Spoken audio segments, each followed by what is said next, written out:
So let's just back up a little bit and we'll start from what Imam Abu Hanifa said here. Rahimahullah ta'ala. وَهُوَ شَيْءٌ لَا كَالْأَشْيَاءِ. And he, Allah, is something unlike anything. One might translate it as, he is a thing, not like the things. وَمَعْنَى الشَّيْء. And the meaning of something or of being something, yani, that's the English word, of course. So the Arabic word is shay, that someone would usually translate as thing.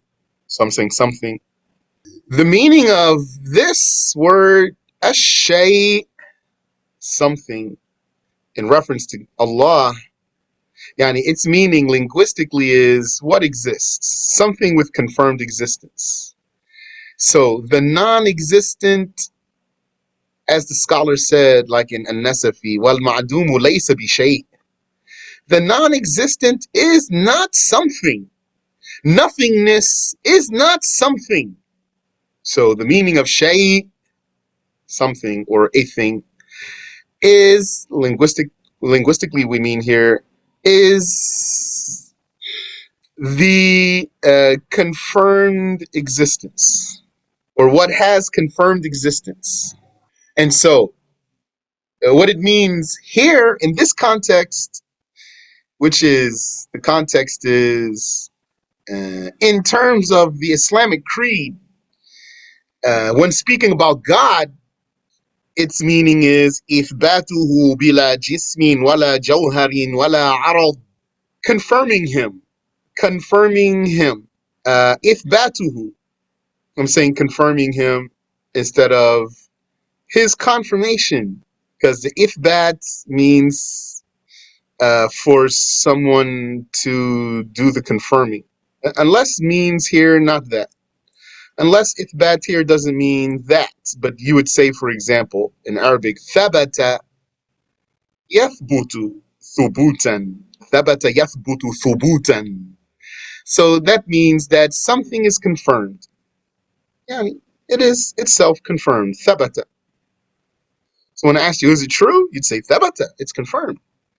That's past tense. Yathbutu. Yani, thabata, it was confirmed. Yathbutu, it is confirmed. Thubutan, a confirmation. But you'd say in Arabic, athbata, athbata, that means to confirm something. Athbatahu, he confirmed it.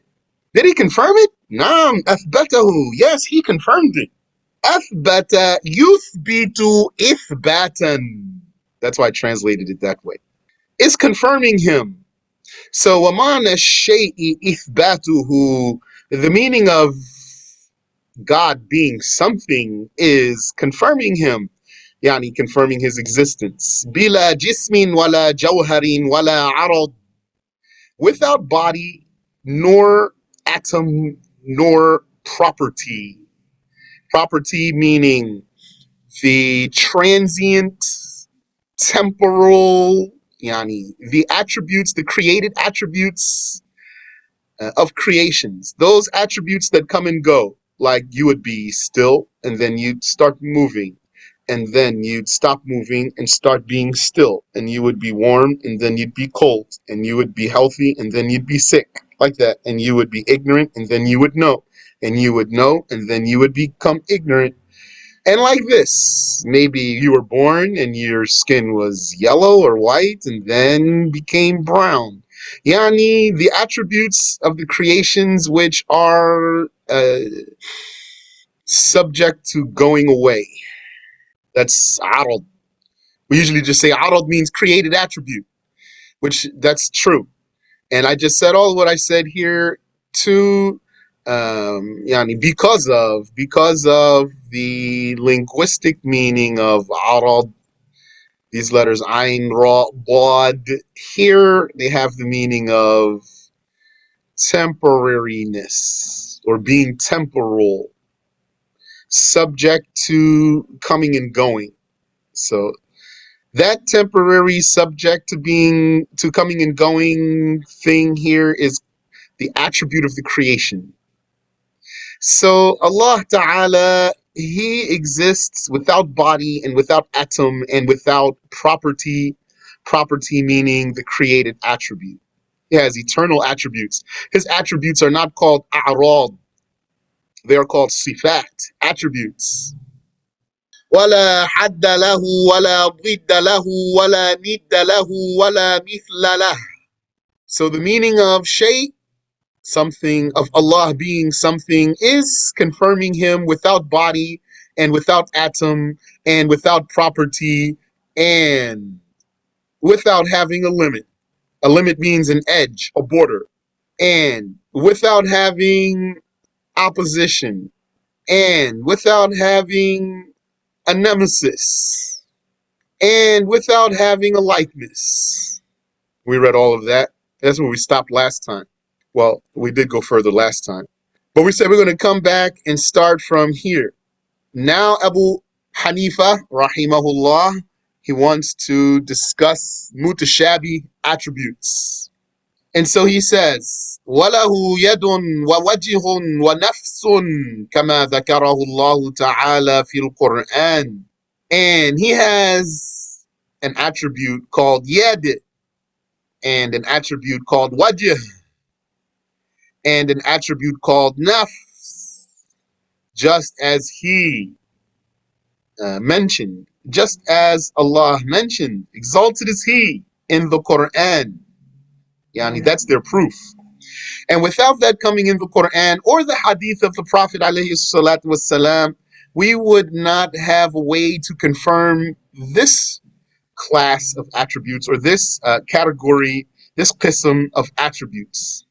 As opposed to existence, you don't need the Quran or the Sunnah to realize that God has existence, or that He has no beginning and no end, and that He has no partner and no similar, and that He is alive and knowing and powerful and willing and hearing and seeing and speaking.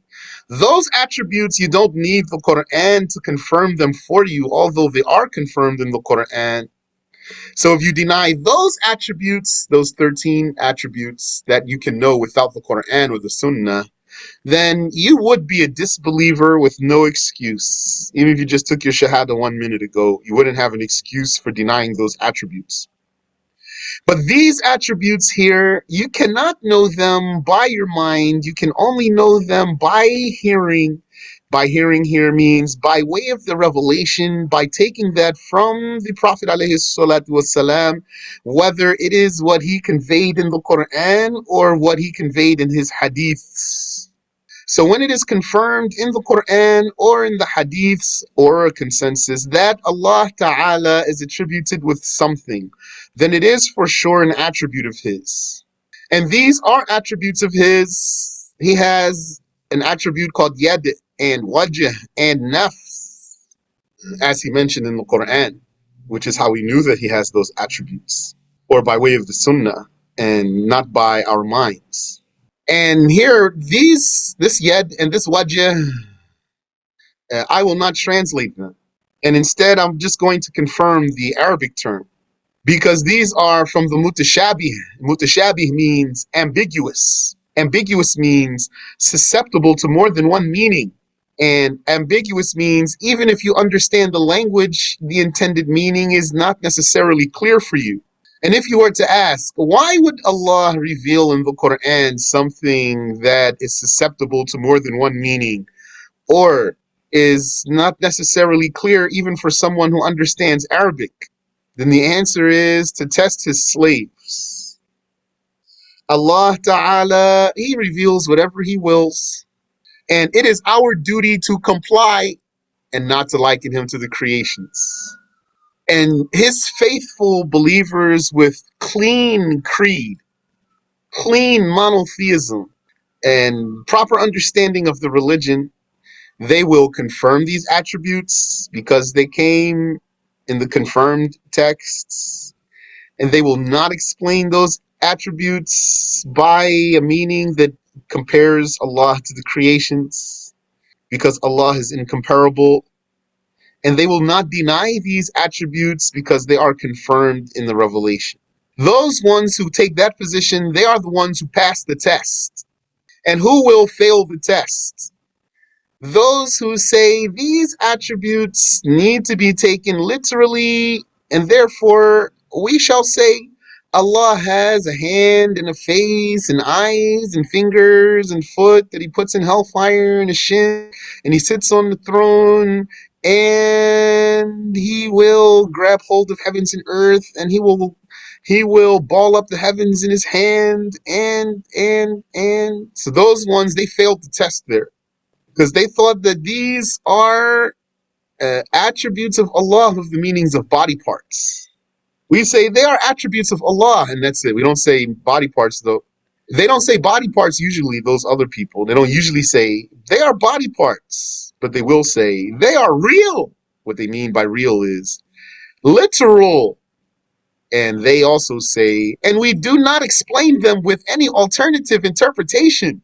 So that means they're taking them as they seem to be, meaning by the first meaning that jumps out.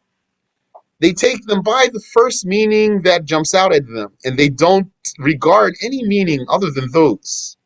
So those ones, they failed this test. And then there's others, they deny the attributes of Allah Ta'ala, so they failed the test too. وَلَهُ يَدٌ وَوَجْهٌ وَنَفْسٌ. He has a yad, meaning an attribute called yad, and a wajh, yani an attribute called wajh, and he has an attribute called ayn, and he has an attribute called istiwa, and he has other attributes. And nafs, what does the footnote say here? That's not mentioned in some copies, the nafs. And the nafs is, as I learned, dhatuhu, nafsuhu, dhatuhu, his self. Why that's here, though, maybe some people think that means a person. Maybe some people think nafs alludes to a figure. Maybe they think nafs means figure. It doesn't mean that. It means self. كما ذكره الله تعالى في القرآن, as Allah Ta'ala mentioned in the Quran. فما ذكره الله تعالى في القرآن من ذكر الوجه واليد والنفس فهو صفة بلا كيف. فهو له صفة بلا كيف.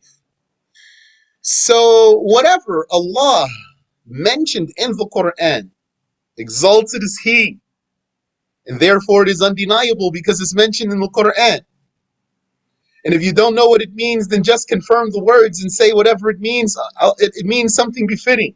Whatever Allah mentioned in the Quran of the mentioning of al-wajh, which is his attribute, it's not a body part, and al-yad, which is an attribute, not a body part, and an-nafs, which is his attribute, not a body part, not a body, actually, not a body, it's his attribute, not a body.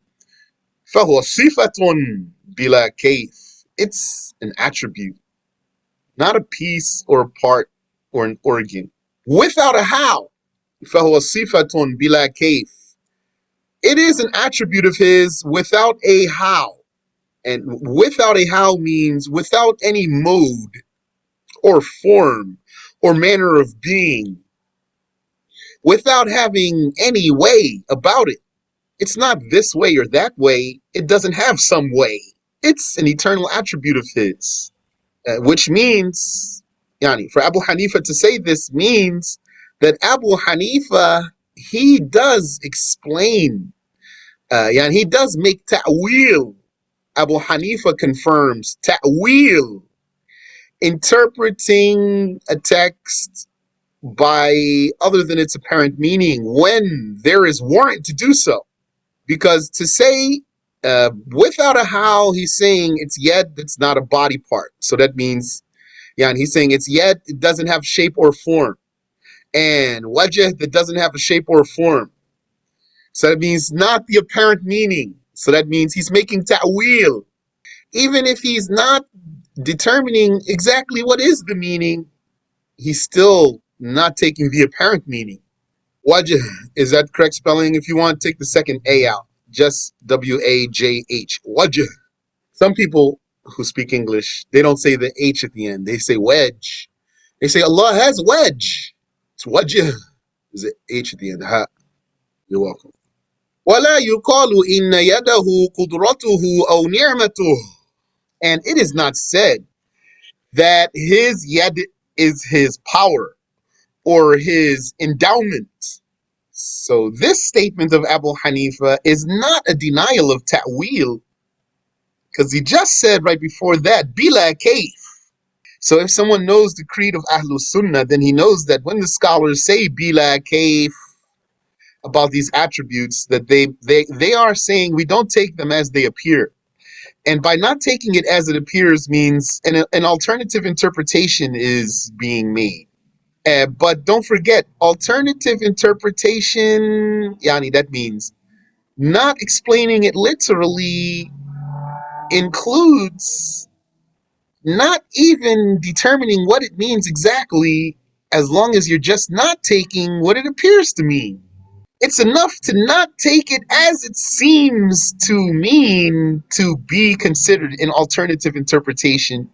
It's not a condition to spell out exactly, to word exactly what is that alternative meaning for it to be an alternative interpretation.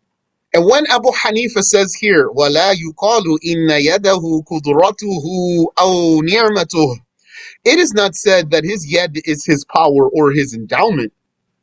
This is not a denial of ta'wil on the part of Abu Hanifa, rahimahullah. Rather, he's merely denying that the yad of Allah is exclusively interpreted in this one way or that one way. It is not said, yani, that his yad is qudratuhu mutlaqan, that is absolutely means his power in every instance it appears. Oh, ni'matuhu mutlaqan doesn't mean his endowment in every instance where it appears, in any ayah or hadith where it appears. So this yad, we are not assigning one particular alternative interpretation for it that fits in every sentence where it appears. And his statement here, it does not deny that yad could come with the meaning of power. So all of that is the interpretation of the Wahhabis for the talk of Abu Hanifa. Because Wahhabis have tunnel vision. So they have their creed of likening Allah to the creations. And anything that they see, somehow they interpret it according to their creed. Somehow they're going to find a way to explain it according to their creed. If they can't explain something according to their creed, they're going to say it's weak, even if they never heard it before. Or they're just going to shut their mouth and don't say anything because of how sick they are that they don't want to change when they're wrong. Abu Hanifa said, rahimahullah, لِأَنَّ فِيهِ إِبْطَالَ الصِّفَةِ, because in saying that yet exclusively means power in all instances, or it exclusively means ni'mah in all instances, in that there is nullification of the attribute, because it doesn't mean qudrah everywhere, it won't work. So if you try to explain yet as qudrah everywhere it appears, it's not going to work, and then as a result you're going to be denying the attribute. وَهُوَ قَوْلُ أَهْلِ الْقَدَرِ وَالْإِعْتِزَالِ, and that is the saying of the people of destiny denial and the people of the way called al-i'tizal. Who are they? They are the Mu'tazilah, the outcasts, the misfits who were shunned by the Muslims when they first appeared. Those ones who they have a philosophical twist. They are attributed to Islam, and they have a philosophical twist, not a paganistic twist. People like Wahhabis have paganistic twist. I say twisted means like their way of approaching the creed. The Wahhabi approach to the creed is like pagan way, because they believe that God is a person, even if they don't say person though. They believe God is a person who lives in the sky. I'm just simplifying the words there. They're going to say it in other words. That's paganism. Don't the scholars say that the idol worshiper worships a body on earth that he sculpted, for example, while the anthropomorphist, he worships a body in his imagination. So Wahhabi way of creed is like pagan way, like Christian way. Mu'tazili way is more philosophical way and more atheistic way. Like, for example, you know the Jews? Don't you know the Jews? Jews believe the God is in the sky. Yeah, you know that. Didn't you know there's Jews who are atheists too? Yeah. So it's like that. Similar, yani. Some people attribute it to Islam. They have some paganistic religion, or paganistic belief. They have different religion than we do. They just attribute it to Islam. They have paganistic twist. And some people who are attributed to Islam, they have atheistic twist. Twist here means like their approach to the creed. But this pronoun here, wahua, refers back to what? Closest thing it goes back, like the closest thing to it is here, this word, ibtal. ولا يقال إن يده قدرته أو نعمته لأن فيه إبطال الصفة وهو ذلك الإبطال قول أهل القدر. That's closest thing to the pronoun. Or does it go back to the qawl and then ولا يقال, it's not said that his yad is his qudra or his ni'mah. وهو قول أهل القدر, and that's the saying of the people of Qadar. So I'm not sure which way the pronoun goes here. We'll ask inshallah. ولكن يده صفته بلا كيف. Rather, his yad is his attribute without a how, not taken by its apparent meaning. Without a how, not taken literally. Given an alternative interpretation, even if we don't specify what exactly it is, that interpretation. And he has other attributes that are mutashabih attributes. That's why Abu Hanifa said, وَغَضَبُهُ وَرِضَاهُ صِفَتَانِ مِنْ صِفَاتِهِ بِلَا كَيْفٍ. And his wrath and his acceptance are two attributes of his, are two attributes amongst his attributes without a how. So the mutashabih attributes, some of them, when taken literally, refer to a body part or a movement, a bodily attribute like a piece or motion, like Allah has an attribute called nuzul. According to those who said that's the attribute of Allah, the nuzul. According to those who said nuzul is an attribute of Allah, so nuzul seems to mean coming down, descending. It doesn't mean relocating as an attribute of Allah Ta'ala. But some said the nuzul is the attribute of the angel, though. The angel comes down. So that's the angel's attribute. Some said nuzul is Allah's attribute and it has a meaning, an interpretation, such as his being merciful to the slaves and accepting their dua, answering their prayers. And some of those mutashabih attributes, their apparent meanings are an emotion. So some of those mutashabih attributes, their apparent meanings are a piece or an organ, a limb or piece, a juz'u.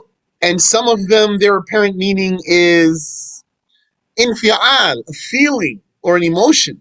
Abu Hanifa mentions here, وَغَضَبُهُ وَرِضَاهُ صِفَتَانِ مِنْ صِفَاتِهِ بِلَا كَيْفٍ. His ghadab, I said wrath. And I know some of our people don't like the word wrath. For them, it means too much of an emotion. But yani, they don't want to use that word. So maybe they say his will to punish. Yani, they're just going to avoid translating. Like how I avoided translating yet. I said, I'm not going to translate. I'm just going to say yet. So some of our brothers and sisters, they say ghadab. We're not going to say wrath. We're just going to say it is his will to punish. It is his will to punish, if you take the Ash'ari way, that is. And ridahu, his acceptance. Some people, they say, we do it for Allah's pleasure. And you need to know, they do not believe that Allah has an emotion. Some people, you'll find them, I think a lot of people, they would say, for the pleasure of Allah, to please Allah. Those people do not believe that this means Allah has an emotion. even though we don't speak like that. We we learned this way. That's how our teachers taught us. So we became averse to using some words.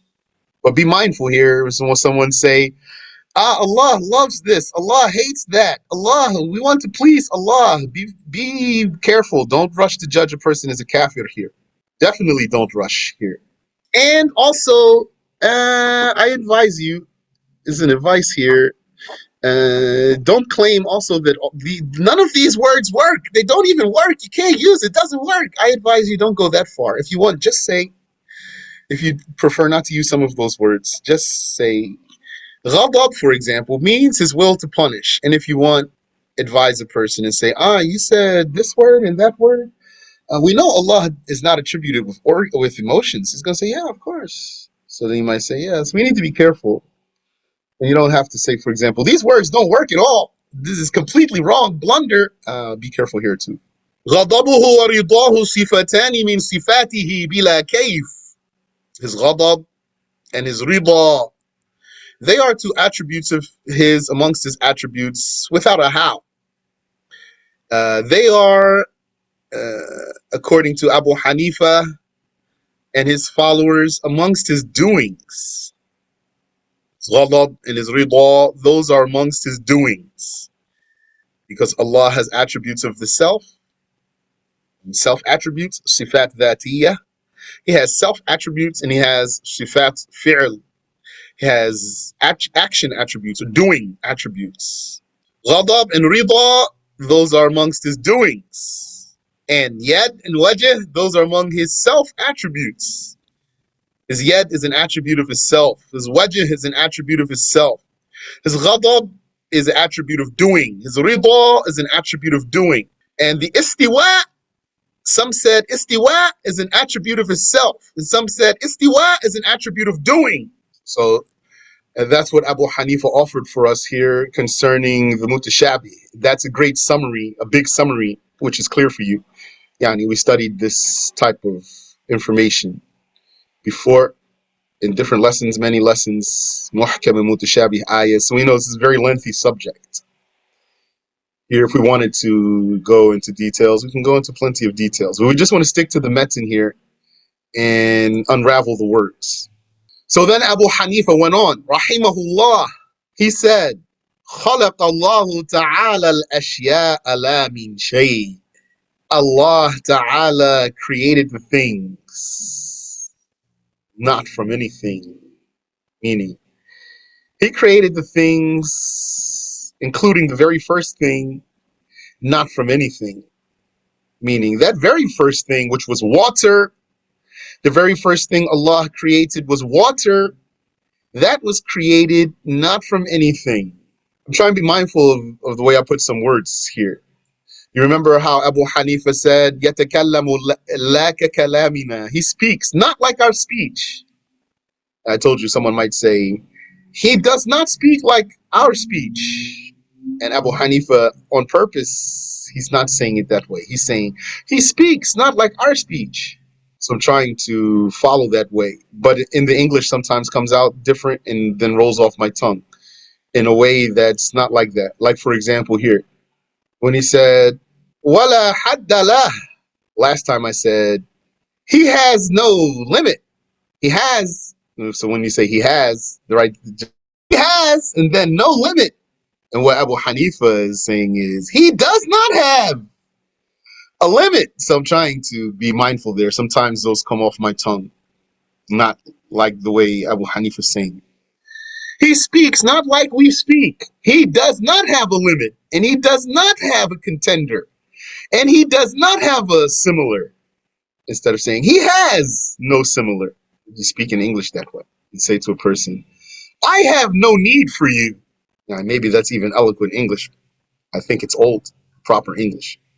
I'm just trying to avoid it here, not always. So here, what did he say? خَلَقَ اللَّهُ تَعَالَى الْأَشْيَاءَ لَا مِنْ شَيْءٍ. Allah Ta'ala created the things, not from anything.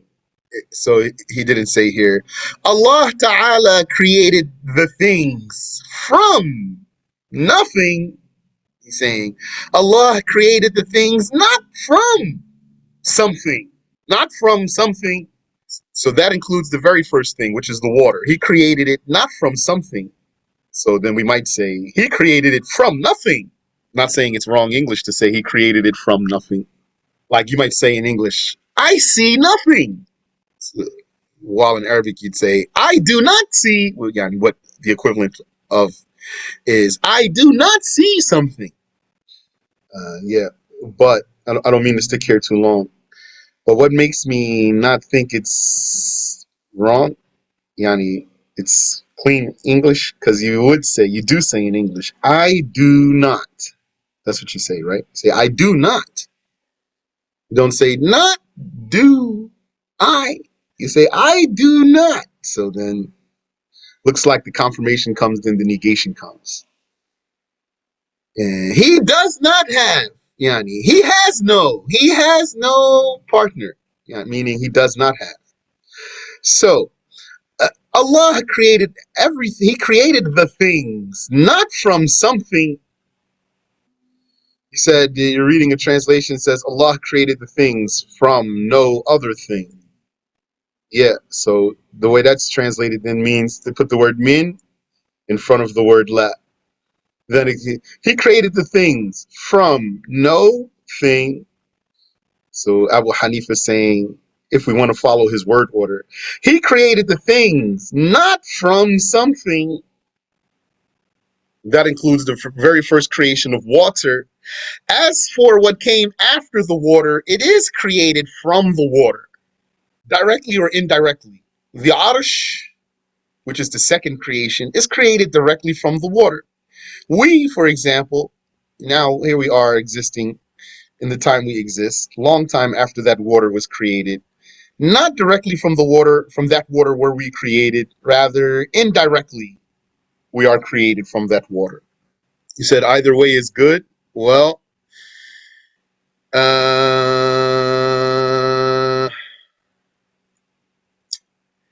when you explain the text of the scholar, you want to bring out what he means, why he said what he said, and what it means. So, in meaning, that translation you're reading, yani, in meaning, is not wrong. The question here is it really the best way to express what Abu Hanifa is saying? Is it missing a point that Abu Hanifa is making by his word order here? Possibly. Or is it just a language barrier only? It's just a matter that these are two different languages, and the way that, like what you showed me, which is in some translation, is actually perfectly fine because it's just a different language in which the speakers of that language express themselves this way. So I'm just attempting to bring out as much as I can what Abu Hanifa said for you and why. Yani, on purpose, these are like this. This is, don't forget, Arabic language. Yani, the way to speak Arabic properly is actually to say what you mean to say. If we assume that Abu Hanifa said every single letter and every single word exactly that he meant to say it on purpose, which is the case, Yani, most likely is the case, we're not going to really say otherwise, then we want to be mindful there. He said, وَكَانَ اللَّهُ تَعَالَى عَالِمًا فِي الْأَزَلِ بِالْأَشْيَاءِ قَبْلَ كَوْنِهَا. And Allah Ta'ala was knower in eternity about the things before their being, before their existence. وَهُوَ الَّذِي قَدَّرَ الْأَشْيَاءَ وَقَضَاهَا. I think we should stop here, because now he's going to shift. And I'm going to cut off what he wants to, this new topic here, if I don't stop here. So we'll stop here. Wallahu alam. Do you have any question I can answer for you? Assalamu alaikum, Shaykh. Alaikum assalam wa rahmatullah. So back to what we wrote to you. If one didn't understand the way that you explained to it, I understand. But if I wanted the person didn't understand it and I needed to tell them that way, could I explain it to them that way I gave it to you? Yeah, saying it the way that you typed it is not going to harm any person. If someone said, Abu Hanifa said Allah created the things from no other thing, that's not going to harm the person. He won't understand from that something wrong. Okay, thank you. You're welcome. But just to repeat for you, to reiterate, I'll give you this example. First person who pointed this out to me was Hajj Ali, rahimahullah. He said, you don't, you might say, people would say in English, I see nothing. So if you pull that statement apart, the first words, I see, is confirming your sight. And then when you say nothing, so when people say, I see nothing, what that means to them is, I do not see something. But there's a difference between saying I see and I do not see. So if someone says I see nothing, what the people understand is I do not see anything. So in Arabic, the distinction between these is more clear. It's clearer.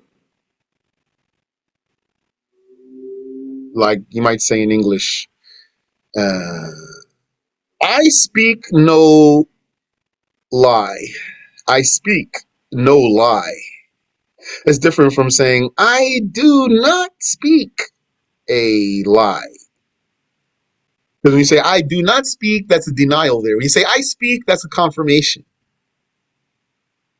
So I see, that's a confirmation. I see nothing, that's a confirmation. I see nothing. If you say I do not see anything, that's a denial.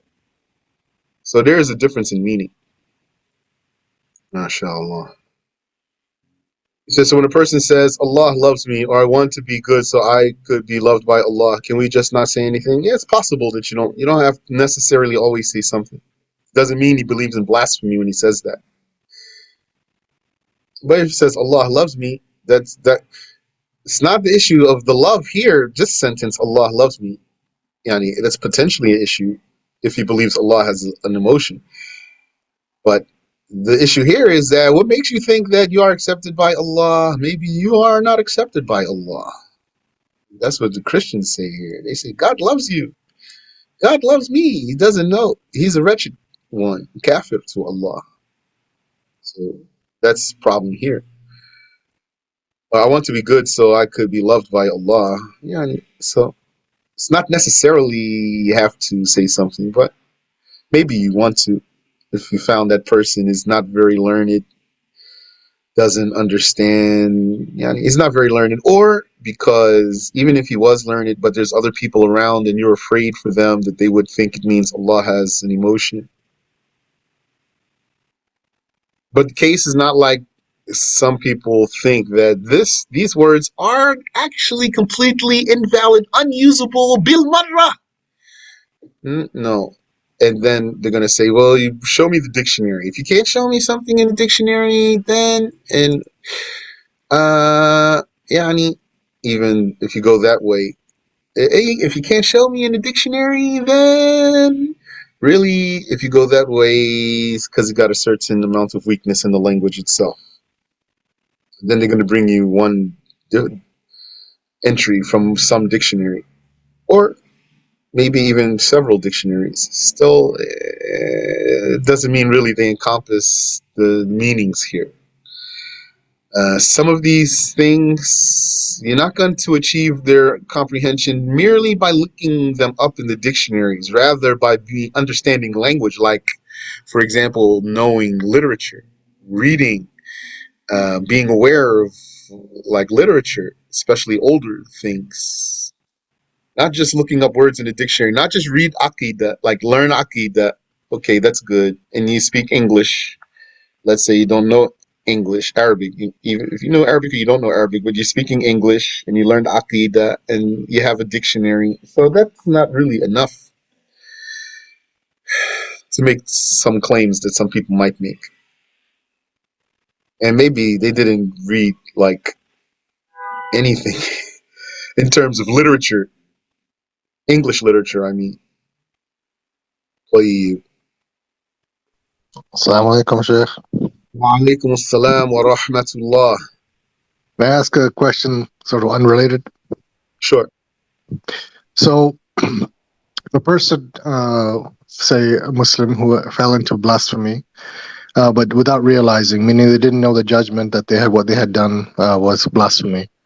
Later on, they were told that this case happened to them, resulted in them falling out of Islam. But then they argue back and they say, yeah, but I've said the Shahada many times, right? Does that correct their blasphemy, even though they didn't Only if they specifically? said the Shahada, believing in it and rejecting the blasphemy that they fell into. Oh, okay. Rejecting the blasphemy that they fell into doesn't mean they have to remember that they fell into it. Oh, okay. But so if the case was mentioned to them and said, when you did such and such, this was actually blasphemy, um, then they would say the Shahada with the intention that I'm correcting that specific thing. Say that again, please.